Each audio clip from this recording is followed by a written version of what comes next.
আমার একটা ছেলে একটা মেয়ে। আমার ছেলেটাকে আমি, আপনারা বিশ্বাস করেন আর নাই করেন, আমি আধুনিক সমাজে বসবাসকারী একজন মানুষ, এবং আমার সাংবাদিকতা 2006 সাল থেকে শুরু করে অদ্যাবধি অ্যারাউন্ড 19 বছর আমি আধুনিক সমাজ, আধুনিক মানুষদের সাথে চলা একজন মানুষ। আমার একমাত্র সন্তানকে আমি কোরআনে হিফজ করাচ্ছি। এটা আমার জন্য অনেক বড় একটি আশার জায়গা। আপনাদের দেখে আমার সবচেয়ে ভালো লাগার জায়গাটি হচ্ছে এরকম, আমি ম্যাক্সিমাম সময় একটি জায়গায় নামাজ পড়তে যাই, দয়াপুর মাদ্রাসা। এখানে অনেকেই চিনেন, হয়তো ওস্তাদরা নিশ্চয়ই চিনেন।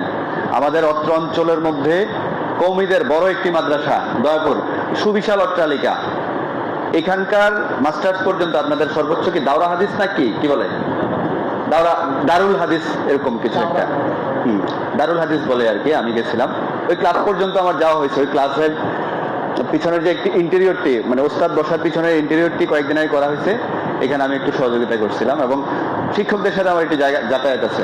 আমি এটি কেন বলছি, আমি সেই মাদ্রাসায় গিয়েছি, ওই মাদ্রাসাটির যেটি একটি চমৎকার পরিবেশ পেয়েছি। আমার কাছে মনে হয়েছে আমাদের অজপাড়া গায়ের কাঁচা একটি টিনের ঘর, কিন্তু আপনারা যারা শিক্ষার্থীরা রয়েছেন, যারা শিক্ষকরা রয়েছেন, সেই মাদ্রাসাটি থেকে কোনো অংশে আপনাদের ধরেন পরিশ্রমের জায়গাটি কম ছিল না। পরিবেশটি এত সুন্দর করে আপনারা সাজিয়ে রেখেছেন।